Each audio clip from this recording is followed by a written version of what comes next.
Let's do our historical topic of the week, where we're going to look at Jim Ross back in 1996 turning heel, and he brought in the fake Razor and Diesel. Rick Bogner, Glenn Jacobs. It was the best. Well, it wasn't the best of times. It was the worst of times, and it was the worst of times. Finn. I mean, I remember when A tale of two wrestling promotions. a tale of two. I remember Finn when JR came out and cut that heel promo, and I didn't know what was going on. And then he said, "I'm going to bring out the bad guy, Razor Ramon," and then there's Rick Bogner, who, look, it's a good cosplay attempt. Let's give him credit. Yeah. But I love the sign behind there. Hey Diesel, fix my teeth. Is Razor bigger than me? So not a glowing rendition from that fan sign. Finn, what do you remember about when they did this? When they had JR come out, turn heel in the audience, essentially slate Vince McMahon live on TV, and then bring out these two guys to sort of have this gimmick that everybody associates with the guys on the other show. It was a really worrying time to be covering wrestling, and there's several moments, obviously more than several, many moments over the years where you've looked at like WWF as it was then, and other wrestling companies as well, and you just think, oh my God, this is the beginning of the end. And you usually, when you say these things, you're catastrophizing. Obviously, there has been moments, certainly in WCW, when that happened. Many moments in WCW when that happened. And obviously we weren't catastrophizing in that case. The company really did go out of business. But with the fake Diesel, the fake Razor Ramon, they threatened to do this. They've been talking about this for a while. And I couldn't believe it when they did it. I remember covering it in the magazine. When was it? September '96. Yeah, it was the Raw the night after Mind Games is where JR did that promo and brought out Ramon, who had a brawl with Savio Vega, and then the next week they brought out Diesel, who, by the way, just to name and shame, our very own Ennis McVeigh has said in the chat that because he only started watching wrestling 5 years ago when he turned 12, he said, "Fun fact: I thought that the fake Diesel was the real Diesel for about a month because I saw that one first." So if that's not enough to make us feel old, Finn, I don't know what is. Well, that's a fair point. It's kind of like, the first James Bond I saw at the cinema was Roger Moore. And to me, that was always James Bond. And then older people say, no, it's Sean Connery. So actually, Roger Moore, I think, was a little bit more successful in the role than Glenn Jacobs was. So I think that's fair to say. Yes. But I mean, it really just felt like everything was falling apart. It felt like a panic button move. Obviously, Scott Hall had gone to WCW late May of '96. And Kevin Nash joined, I think it was a week or 2 weeks later in early June of 1996. They got over immediately, turned the tide in the Monday Night War. The Nitro scored the win when Hall was there, and then they were on this amazing win streak at this point. And it just felt like WCW had all the momentum, all the ideas, all the stars were going there. It just felt like WWF wasn't number one anymore. It probably was, but certainly not in case of Nitro was defeating Raw in the ratings. But that was just one measure, one metric of the war. I think WWF was still the number one company at this point.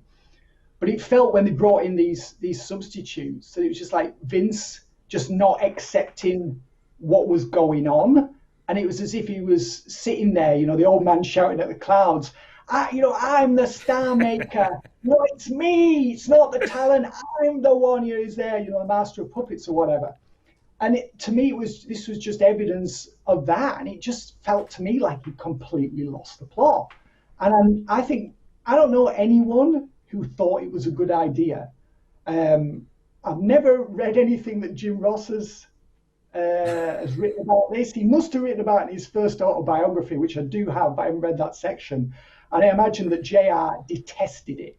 And it just shows, on one end you could say what a great company man JR was going along with that. Man, I was just about to say, well, maybe he should have shown some backbone and said, Vince, this is a terrible idea, I'm not doing it. I'm just thinking how many times he'd been fired in recent years when you go back and look at his state of mind in autumn of 1996. So maybe he thought, well, hold on a minute, he's fired me. Was it twice or three times at that point? Yeah, and at this point he's already said no to being cowboy good old JR. So maybe he's thinking, oh, I'll do, because I always wonder, was the plan ever for JR to manage them? because it always felt quite weird that he introduced them and Yeah. then he just kind of went back to commentary. It was a Well, bizarre. he did, but I thought JR actually handled this beautifully because you could say, well, JR should have just told him to stick it up their ass, right? But if you do it, he could have been fired over that. Uh-huh. I mean, he absolutely could have been. Um, so but you look at what Ross did. He introduced them, and WWF tried to blame Jim Ross for these characters. That was the whole way it was framed. Uh-huh. So if WWF was trying to distance itself from the idea that these two impersonators were playing two of the bigger stars of recent years, but it was all Jim Ross's fault. Like Jim Ross had, persuaded these guys to do this exercise in cosplay. But what Ross did was he then did this heel turn, didn't he, on commentary, Hmm. and he was really feisty on commentary. He was really sticking it to Vince McMahon on the air. And I think a lot of people forgave Ross for it. They saw what was really going on. They saw through the subterfuge. They knew this was Vince's idea. They knew this was WWF and that they were just switching the heat onto JR. They knew this. And I think Ross kind of got himself over as this sort of aggressive guy on commentary. And he was giving out all this like factual biographical information about stars. If you remember, Kenny, do you remember that? Yeah, yeah, He yeah. sort of He was great. I mean, he was my favorite part of that, there was when he did little barbs to Vince. Like I think it was Survivor Series where Sunny came out to do commentary, and she came out and as she's dancing and she puts her hand over, and Vince gets up and starts doing a wee jig, and Jim Ross is like, "This is the owner of this company. Look at the state of this."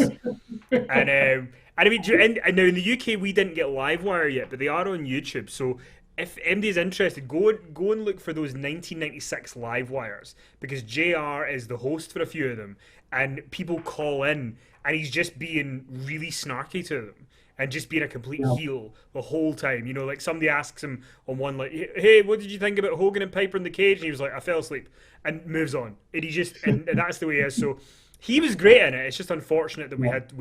we got lumped. At least Glenn Jacobs had a happy, uh, you know, next Good gimmick. outcome. Good Yeah, outcome for good outcome. yeah. I mean, I never thought here in the first week of Power Slam Live we would hear Glenn Jacobs compared to Roger Moore, but that's what you're going to get here on Power Slam Live. These sort of comparisons that you don't get anywhere else.